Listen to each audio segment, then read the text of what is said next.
may mumu. Ops, mga kabarangay, malapit na ang Halloween. Happy Halloween!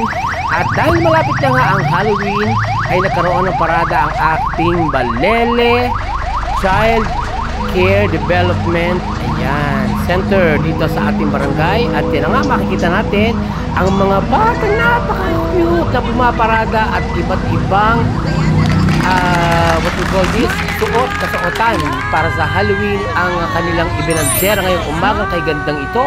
At kita nyo naman ang mga bata, pati ang mga nanay nagpapakyut. Sabi, ayan, may Spider-Man pa, may Cinderella, may kung anik-anik pa. At yan nga, pumaparada sila para sa ating Halloween Trick and Treats Halloween Party. Yan, parade ngayon ng mga kabataan. At syempre pa, ito ay hatid sa inyo ng Balele Child Daycare Development Learning Center sa iba't ibang bahagi ng ating barangay. Syempre, andyan ang Balele East, ang Balele West, at ang Sitio Subic. So, pinag-isa na lang ang parada this morning upang ay mabigyang katuparan ang kanilang mga events for today's vlog. Ay kasama ang mga nanay at siyempre mga stage mother ang mga yan. Huwag kang iiyak.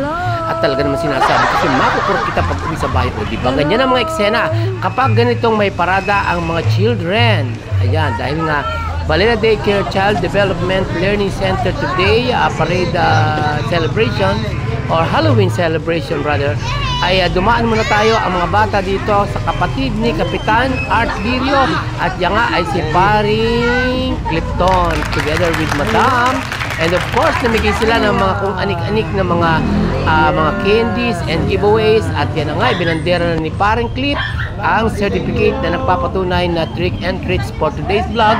At napakasaya naman talaga ng mga bata, may mumu pa nga. Ayan o, anong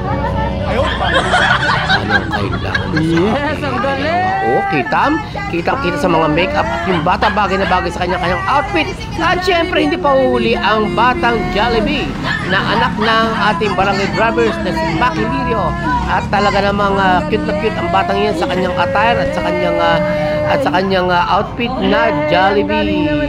Jollibee. Hello, Jollibee. Okay, so much for this mga kabarangay. And abangan na lang natin ang mga susunod na kabanata ng kanilang party. So panoorin nyo sila for today's vlog.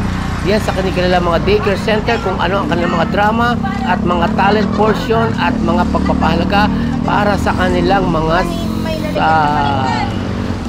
kasuotan today. At syempre, busy-busy ang mga teacher, lalo na yung mga tatlong teacher natin ng Sitio Subic, ng Balele East at ng ating Balele West Daycare Center. At yan nga, bumabandera na sila for today's vlog. Thank you so much for watching and see you on my next vlog again. Happy Halloween! Trick or treats!